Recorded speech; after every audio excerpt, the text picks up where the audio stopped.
we forecast, using these ocean condition measures along with escapement from prior years to try to understand what we're going to see in the future. And right now, we don't have great, I guess there's not really great optimism for the short-term ocean conditions. Things have slightly improved, so coho going out to sea this year are in a little bit better place than they were in the past, but we haven't seen that ocean blob that was really well documented, in the media and in, research. That ocean blob, sort of the effect of it is still lingering. So until ocean conditions become, really productive again, we're going to be in this kind of rebuilding phase. That said, Greg, it's not one that we're just kind of taking a cross your fingers approach that something gets better. In these co-management discussions where we're talking about, what are the things we can do now to fix this problem? There's all kinds of ideas that go from habitat work to conservation hatchery programs, to, of course, reduced harvest.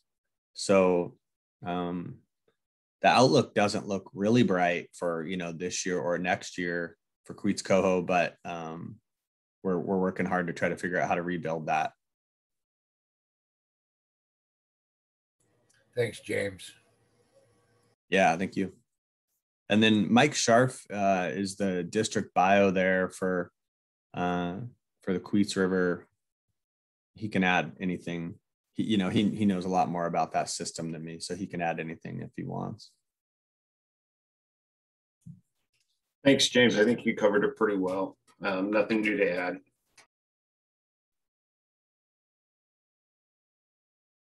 And then for folks on the phone, just so you know kind of who you're looking at, we do have, sort of the regional experts here for these different systems, from the Quileute system all the way down to Willapa Bay. So there's a lot of expertise here in the room. So, and then of course we've got our ocean experts as well with Wendy and Kyle Vandegraff. So that's who you're hanging out with here.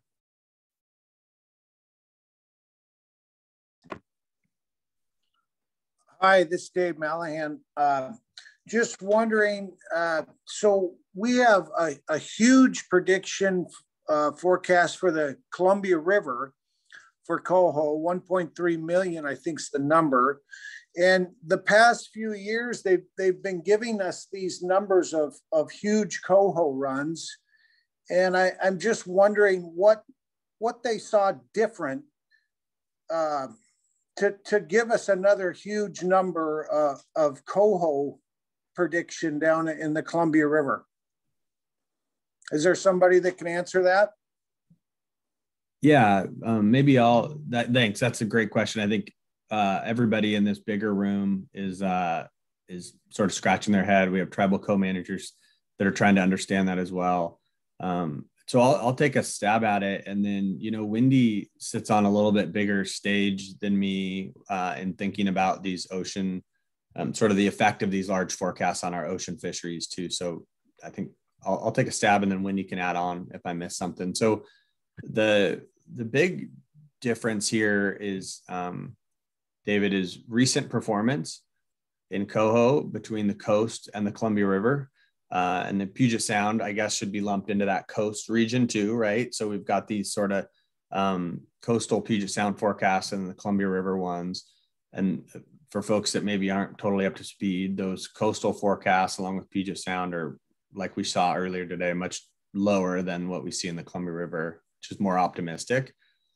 Recent years forecast or recent years performance is a big difference there between the two. But I think also there's a methodology difference. So the way we forecast is, these regional experts like Mike Scharf in the Queets is going to be focused on the Queets because that's one he understands well. And then the folks on the Columbia are going to be looking at their data from the Columbia and coming up with their own forecast. So we've got different methodologies. More specifically, people like Mike or Jody or Jenny here on the phone for the coastal forecast will use these recent year survival rates. So the number of fish that went out into the ocean versus the number that came back is really our best source of information. So that's what we're using to generate these forecasts, like recent year averages, could be 3 or 4 or 5 year averages. In the Columbia River, and this is where I want Wendy to correct me if I'm wrong, but we rely heavily on these cohort or sibling based models. So, and Dave, I think you're probably familiar with this, but when we get a whole bunch of coho jacks come back, these are the age 2 fish. There's this assumption that, you know, the 2s did really well. So their brothers and sisters that went out to sea with them probably also did well. That are going to come back the following year, right? So we use 2s to predict 3s. So in the Columbia River system, if we see a lot of these 2s, that could produce a forecast that's, you know, that's really favorable. So one question mark there that we have with these 2 different methodologies is that the ocean right now, while also, you know, ocean conditions are poor, they're also really unstable, right? So they're uncertain. We're seeing growth rates in the ocean for salmon that are the largest growth rates we've ever seen, specifically for coho. So coho seem to be performing really well and that they're growing really well, but they're not returning in big numbers like we've seen in the past where growth and survival are related. So we're just watching things in the ocean we've never seen, and forecasting, you know, gets more challenging that way. So, I hope that's helpful. Those are some of the pieces that, you know, make these 2 forecasts different. Wendy, anything to add there? I would add just a couple things to that, specific to the Columbia River. You'll recall probably, Dave, in 2019, we had a pretty high forecast for the Columbia River as well. And that didn't materialize. And the difference between 2019 and what was seen last year in terms of jack returns was that jack returns were particularly high all up and down the Oregon coast as well. So that gave forecasters a little bit more indication that those high jack returns in the Columbia weren't just an anomaly, that there is really something going on that southern end of the coast that gave them a little better survival rate perhaps than what we're expecting north of the Columbia River. The other thing I'd add is that a good portion of that return predicted for the Columbia is Columbia River early stock. And they in particular have quite a different migration pattern in the ocean than the North Coast stocks. So that's one of the reasons to think that there might be a difference in survival rates in the ocean. So hopefully that's helpful. Okay, thank you. And yeah, I know I think it was 2018, we had the jacks were just, I can't remember the numbers on like for instance, the Cowlitz River, but we had thousands and thousands and thousands of jacks return, and everybody thought, oh, 2019 is going to be some big banner year, and it never materialized that way.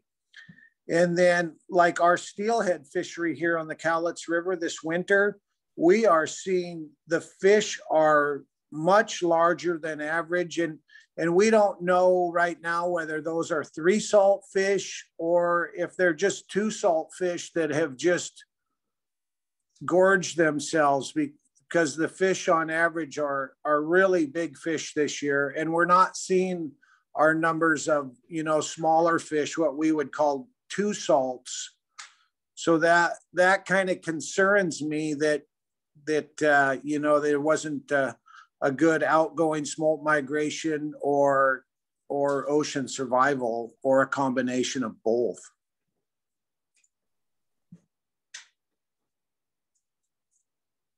Yeah, thanks for that, Dave. Yeah, the pieces I'd highlight that Wendy just brought in there to the table were the, you know, signals we're seeing from the Oregon coast, you know, being favorable, that lends support for those forecasts, and these different migration routes that we know to be true when comparing Columbia River and coast. So thanks, Wendy, for that. Thank you.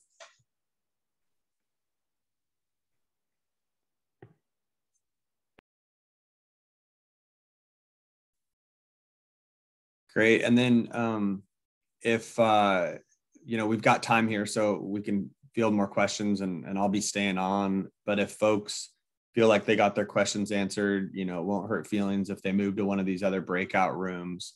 And if they want that to happen, I can shoot a message to Leah here on my end and make that happen. So. Hey, James, Greg King again. Yeah.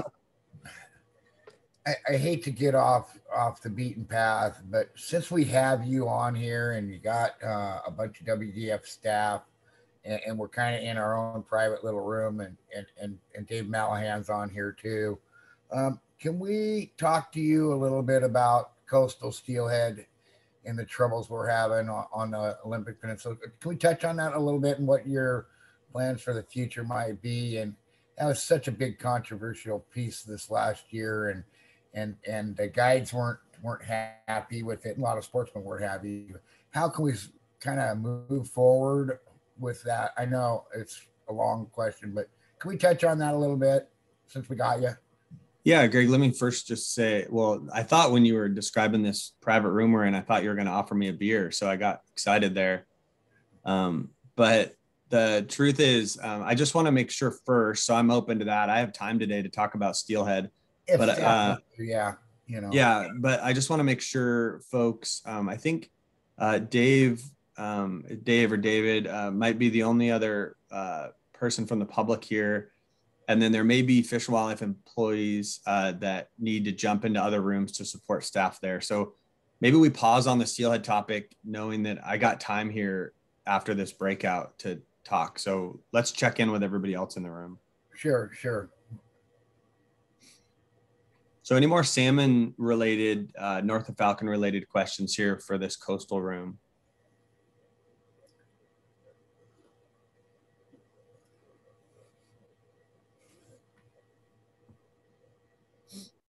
Okay, well, maybe Greg, if you and I want to stick on here, and then Dave, do you want me to ask Leah to send you to one of the other breakout rooms? I'll listen to the steelhead spiel here and then maybe go out. So are any of the rooms, I thought that, are any of them specific Columbia River or down South Coast a little more specific? Wendy, I know we have a Puget Sound breakout. Do we have a Columbia River breakout? We don't have a Columbia River breakout, but there is a Columbia River specific meeting on April 1st, Dave, that you'd probably like to join. Oh, okay. Yeah, I'll definitely join that one. I haven't seen anything on that one yet. But I'll definitely listen to the steelhead part of Greg and James's deal here. Okay, well, that's great. So it's 9:55. I want to make sure our Puget Sound folks have the support they need. So I'm going to welcome staff to jump off if they want to go into that room. And then let's maybe give it 5 minutes here. And at 10, I'll jump back over to the Puget Sound room too, to make sure we got everything we need there. Does that sound like a good plan? That's fine with me. Great. Sounds good. Thanks. Yeah, Greg, let's take the question here.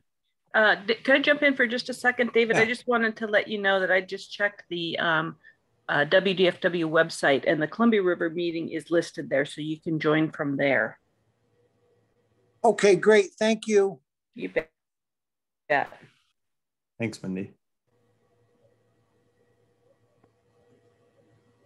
Yeah, Greg, let's hopefully we can get your questions answered here quick. And if we can't, we'll circle back because this is an important topic that we can do outside the North Falcon.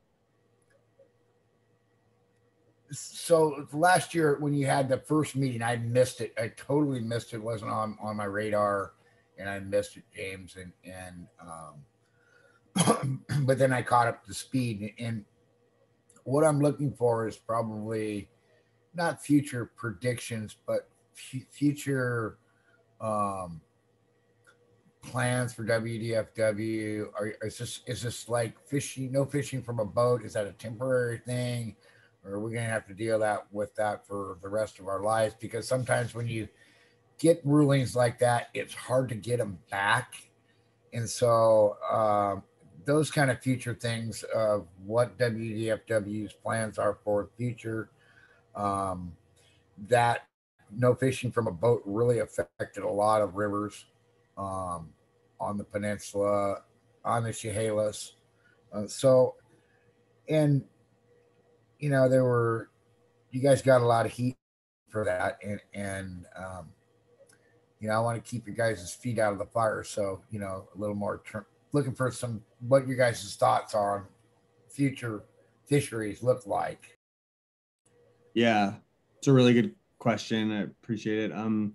So it's important to note that the no fishing from a floating device, all those rules that happened, the no fishing from floating device, no bait, those rules were not permanent rule changes. So like here at North Falcon, we're working on permanent rules that lead into this next fall season. So those were emergency rules based on the status of steelhead that year. So moving into the next year, we'll be back looking at those status quo rules that you have in your pamphlet and wondering if there's any emergency rules that need to go into effect. And then when we come back, I think next year or the year after, to try to understand permanent freshwater rule changes, like for game fish, we'll have an opportunity to talk about what we want to do, you know, in the long term. So if we back up to last year where we were, just so it's really clear, we were in a situation where normally, if you look kind of statewide, if we had multiple populations showing up below escapement and a history of not meeting escapement goals, along with a forecast that looked, in some cases, the worst we had on record in some of these rivers, typically for Fish and Wildlife, that's a scenario where we close the fishery. You know, to manage a fishery at that higher resolution at a stock at risk isn't something we would do. And so what we did last year was we brought some creative ideas to the public and said, you know, full closure is likely where we're headed, but there's these other few options we could explore. After going through that process, the no fishing from a floating device, no bait, I was kind of describing it as like this softer touch. We could probably move forward with that fishery as an alternative to closure. And there were really favorable responses from the majority of folks that were involved in that. That said, there was a group of folks that did not like that rule, and that was not a good alternative. And there's a really small group that thought it would be better to just close. So I can say right now, and you know, folks that have watched these runs for longer than me, like Barb and Mike Scharf here and Kim, you know, might agree, or, you know, that, you know, we're going to be in this situation again next year. And we don't have forecasts in hand, of course, because that's going to happen like in October, November. Again, we'll have a better look at what the forecasts look like, but there's no indication, you know, right now that steelhead numbers are going to increase on their own next year. And we know that because we have escapement estimates from 3 years ago, right, that will produce adults coming back this next year. Right. And they didn't look good. So even if ocean conditions were the best we've seen in the last 2 decades, we would have numbers that would be challenging to design fisheries. So we are going to be in the same situation this year. We've got some improved communication tools, a bunch of different town halls scheduled for the summer so we can rally people around some other creative ideas. But we heard people hated that no fishing from a boat rule. I hated it. All of the fishery managers hated it. We like to fish for steelhead and we like to fish from boats. Yeah. Some of us with bait. So anyway, long story short, we're going to be here again this year discussing future rules. We're going to revisit the rule we just had, hear what people think, and explore this alternative of a full closure across the coast as well. And we'll see where that discussion takes us for sure. Thank you, James. also, the reason I ask these questions is that, the Callets at one time, like Dave was saying, we're having a nice year, nice big fish coming in. I've seen over 20 pounders this year already. And but this also, when you have these closures, it puts unwanted pressure on the Callets, puts a lot of pressure on the Callets. And unfortunately, we had a early arriving Chambers Creek stock on the Callets, and due to recovery, they were they were uh, no longer used as a stock in the Callets, and that in turn put a lot of pressure on your coastal rivers. The Wainuchi got a really, really lot of pressure. Now we're not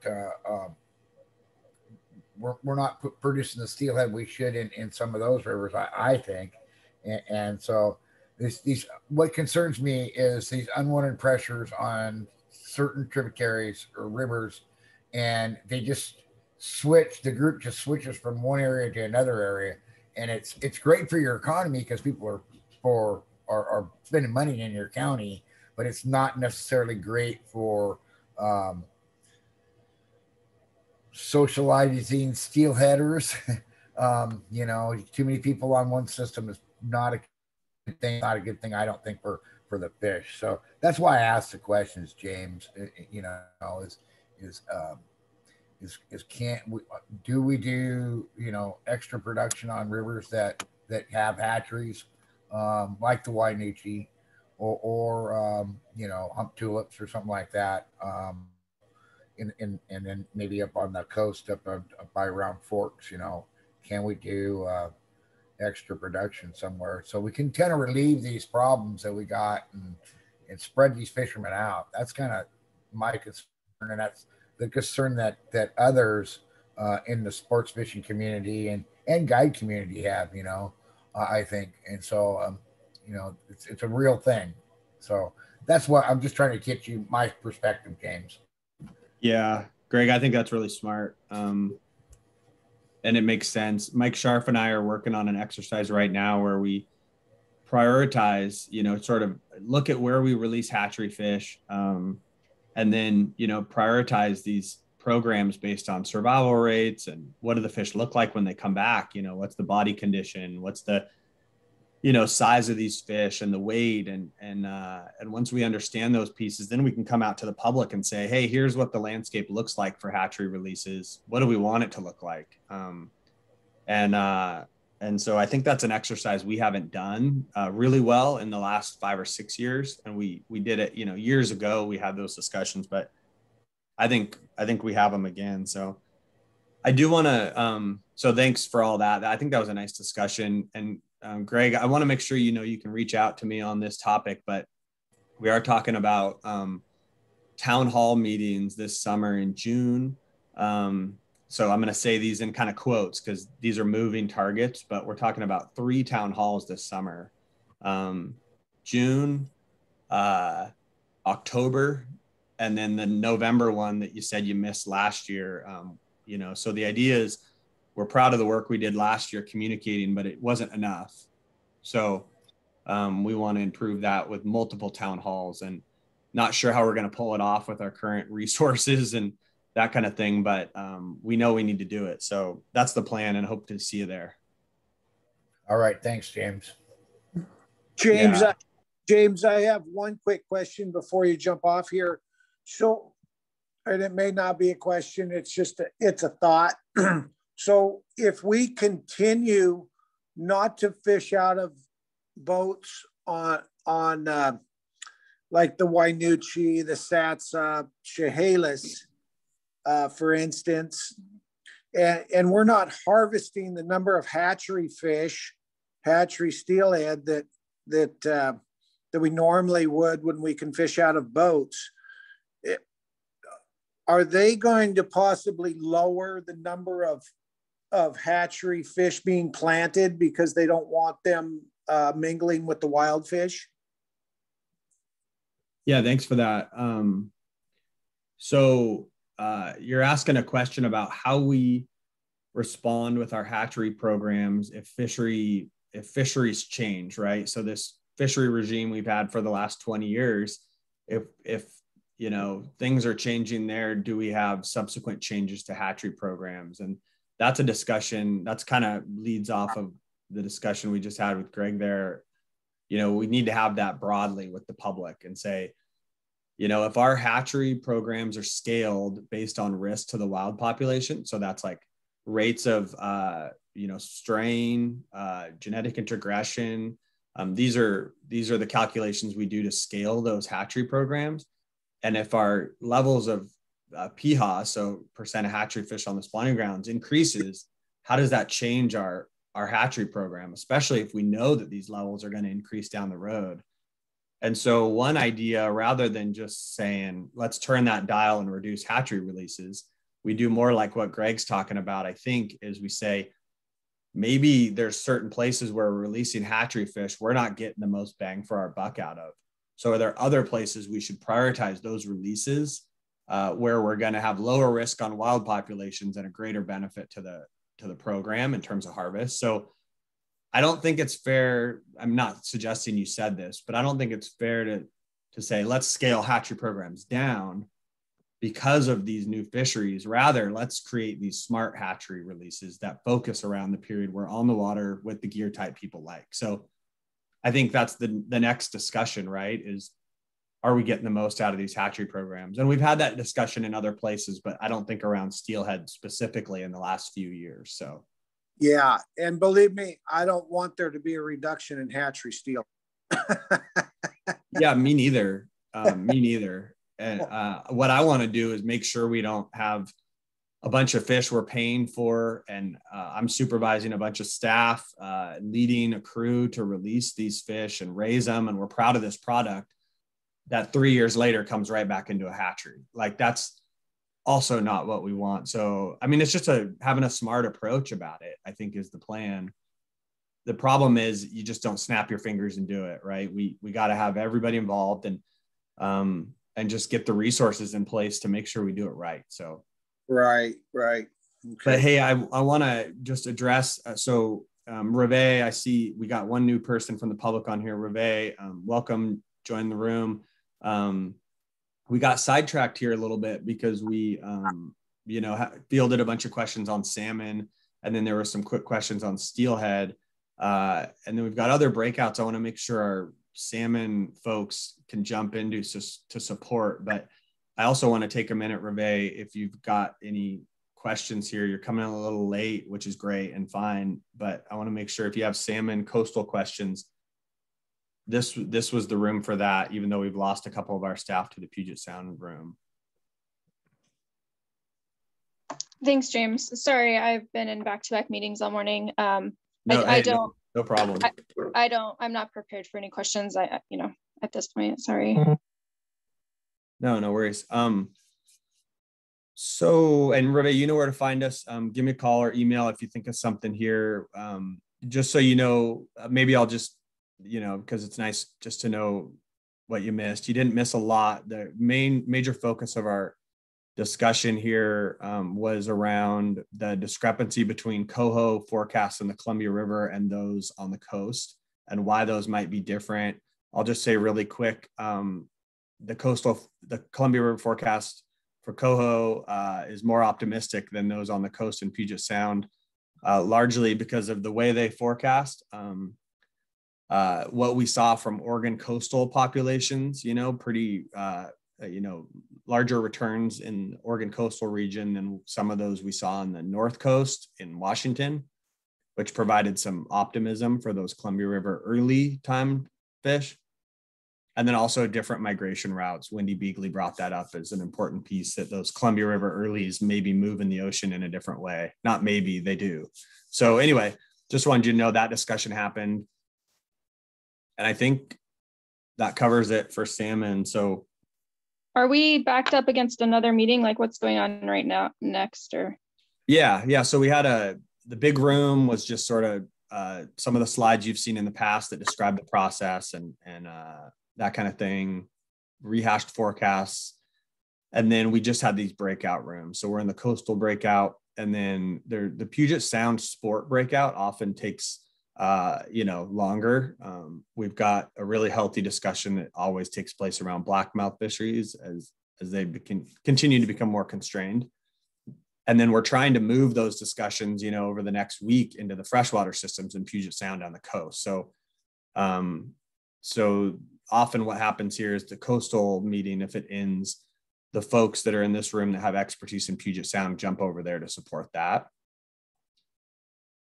So for Reve, Dave, and Greg, if any of you want me to have Leah transfer you over to the Puget Sound room, or I think that's our only other room. Maybe there's a Puget Sound commercial room as well. I can ping her on my end and have her send us to the places we want to be, if that's helpful. Well, if we do have time, I guess I just didn't want to jump in and have questions that have already been answered. But if there's nothing else, just looking at the salmon seasons, the proposal for the Quileute River, I saw that they were looking at 2 days a week for closures, likely Monday and Tuesday. What was the reason to up it? Because last year, I believe it was just one. Yeah. Hey, Reve, if you don't mind, since we kind of spread out here, I'm going to ping Leah to send Jenny back too, to make sure, you get the right info. Does that make sense? Yeah, don't mind. James, can you have Leah send me back over to Puget Sound Rec? Yeah, you got it. Who was that said that? I'm sorry. That was me, Greg King. Great. Thanks, Greg.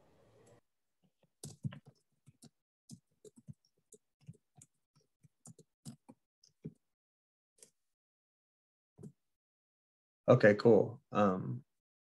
Yeah, Reve, do you mind just pausing for a second? We get Jenny in here and. Not at all.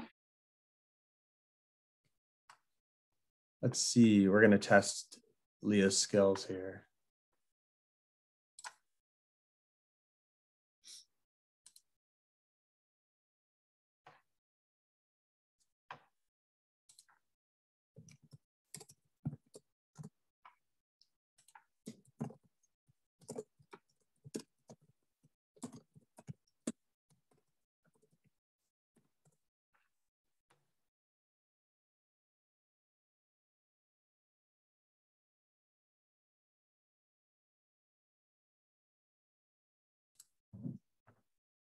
Hey, Jenny.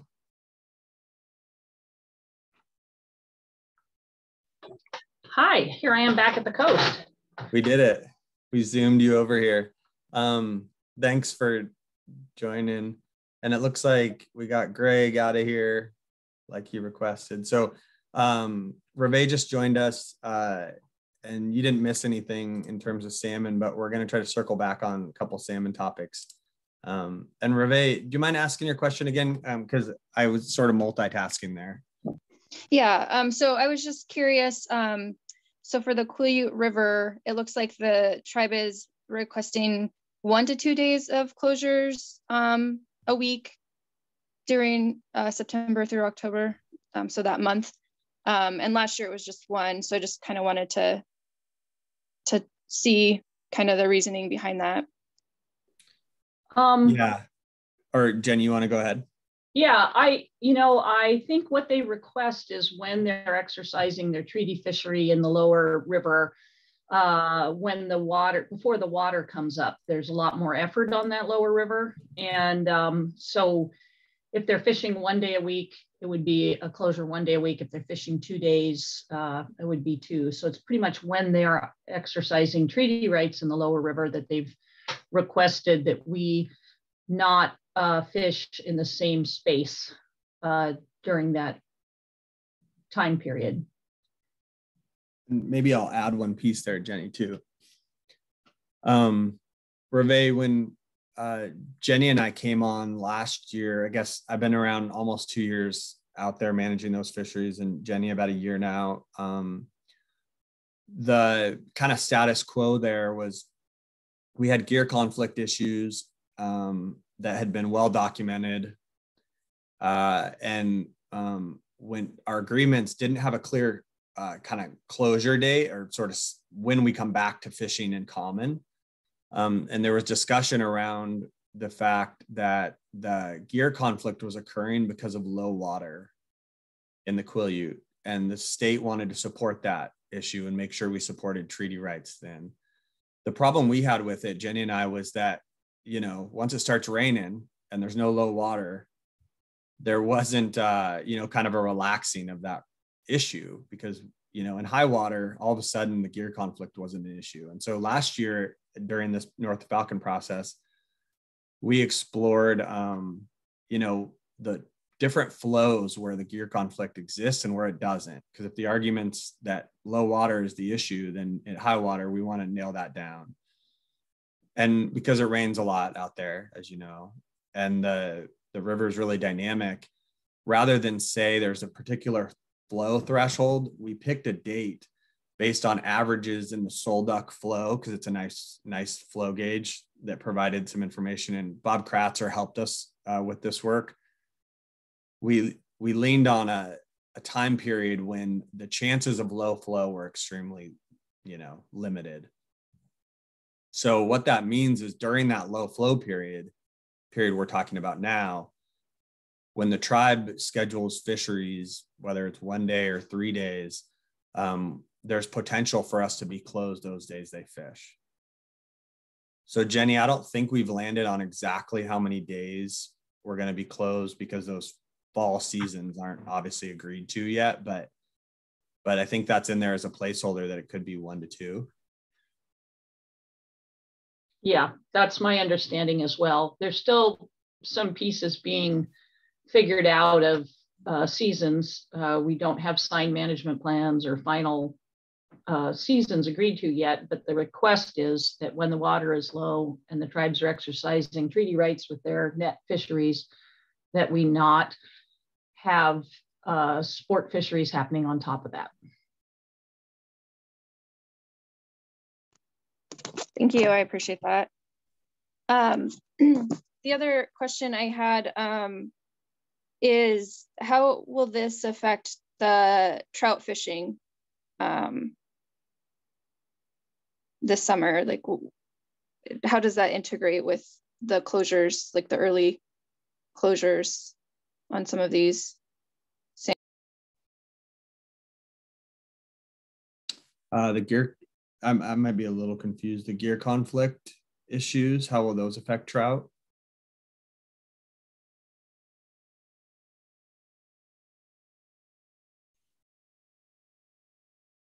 Kind of lost you there, Reve. I apologize. Can you hear me now? Yeah.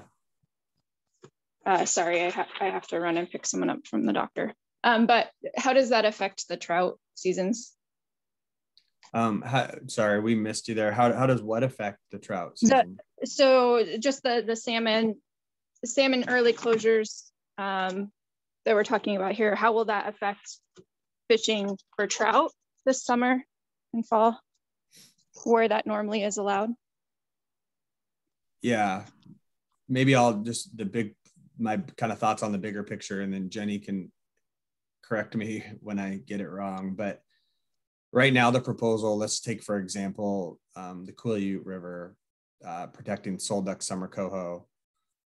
So just, I'm not sure if that's the exact one you're talking about, but if we focused on that one and we look at the conservation goal there is to protect sole duck summer coho, our current modeled fishery results in 0 dead sole duck summer coho. That's the goal, because that stock's, you know, in this sort of critical place with less than 300 fish. And so that results in no game fish fisheries in places where these encounters with sole duck summer coho would occur. So it would affect game fish fisheries. Isn't that, am I thinking about that right, Jenny? Yeah, I think the current proposal is that July 16th through September 15th, game fish fishing would be closed in the Quileute system, with the exception of allowing opportunity on the Bogachiel and Kalawa for the summer hatchery steelhead.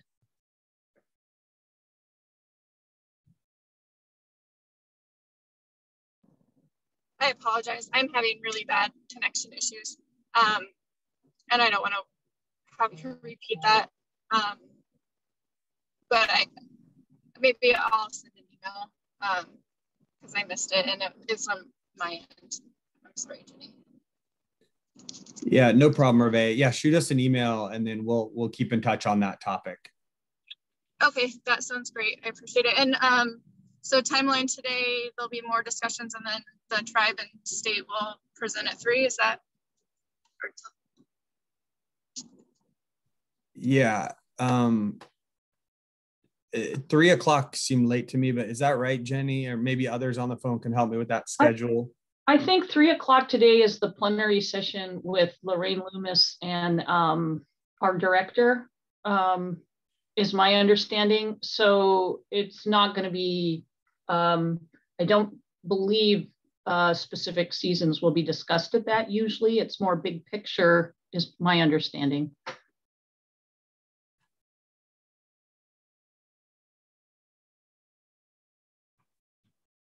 Okay, well, Ray, I know you're having signal issues there, so yeah, hopefully you got what you needed there. And I think it's just, you know, Dave, if you're still on the line here, unless you got any questions, we're still open, Ray, you know, feel free to ask questions. And then otherwise we'll keep moving.